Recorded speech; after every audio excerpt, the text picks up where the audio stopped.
I'm going to show you some of the appendicular skeleton here. We're first going to start with our humerus, which is the long top arm bone. The top of the humerus, towards the back here, is the greater tubercle. Then towards the front is the lesser tubercle. If we turn the humerus around, this slight indentation here is the olecranon fossa, the medial epicondyle, lateral epicondyle, and then the trochlea is at the base of the humerus. Now we'll move to the radius and ulna. The radius is going to be this front bone here. The top of the radius is called the radial head. It's just this flat piece here. The styloid process of the radius is here going to be at the bottom. We will then move on to the ulna, which is this one here. If we look at the top of the ulna, that is the olecranon. And then at the base here is going to be the styloid process of the ulna. When you look at our wrist and hands, these top portion bones are going to be our carpals. The middle here is going to be the metacarpals, and then the digits are called the phalanges. Looking a little bit closer into the wrist, we see this first bone that connects here with the radius is the scaphoid. That second bone here that connects a little bit more towards the ulna is the lunate. And then we have the triquetrum, which connects right over here with the pinky.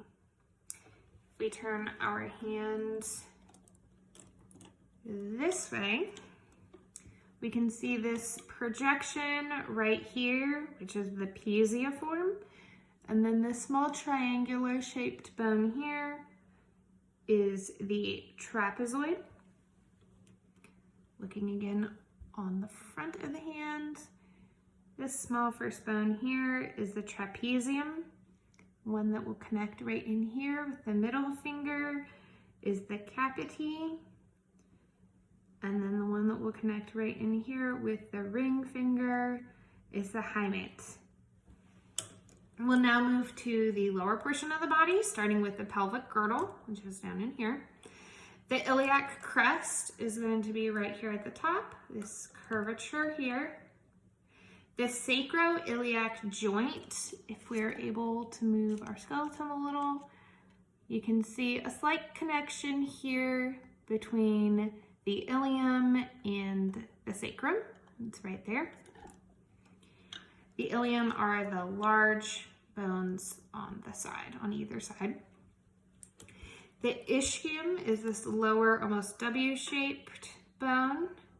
And then the pubis is the front bone here with the kind of triangular shape. On the sides of the pubis, this is called the acetabulum.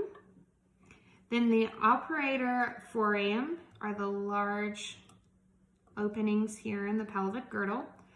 And the ischial tuberosity, if we turn kind of to the side, you can see a slight indentation here. That's the ischial tuberosity. We'll then move to our femur, which is the long leg bone here. The head of the femur is this little ball looking spot. And then down in here is the neck of the femur. The greater trochanter is this back large curvature area. Just move the arm out of the way. And then the lesser trochanter is this kind of bottom area here. The medial condyle is going to be towards the bottom. I'll turn him around. So the medial condyle is going to be here. And then the lateral condyle right here. So we'll then move to what we know as our kneecap, which is this little circular bone. It's the patella. Moving him back a little bit more. We will have this big, large bone here, which is the tibia. The anterior crest is kind of a raised projection right in here. Move to the more smaller bone, which is the fibula. The lateral malleus is an extension right here at the base of the fibula. And we'll look at our foot.